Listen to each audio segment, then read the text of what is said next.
রয়েছে আরেকটি গুরুত্বপূর্ণ সংবাদে। দুই মাথাযুক্ত এক বাছুরের জন্মকে ঘিরে মহিলাদের পূজার্চনা শুরু ধর্মনগর কদমতলা থানাধীন সরসপুরে। উৎসাহী জনতার উপচে পড়া ভিড়।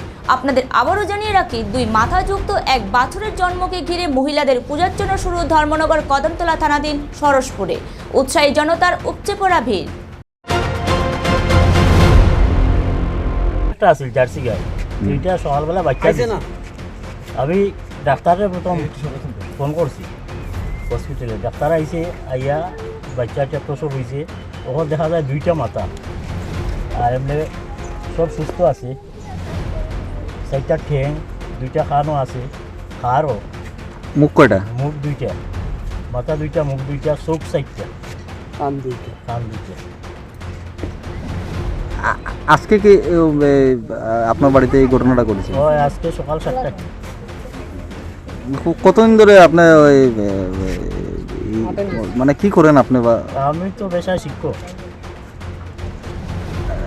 গরু পালতেছি 3 বছর। এই প্রথমবার আপনার বাসাতে হয়েছে? প্রথমবার, এরকম আমি আর দেখছি না। দেখতে পেলাম আপনার বাড়িতে মানে আম জনতার অনেক ভিড়। অনেক।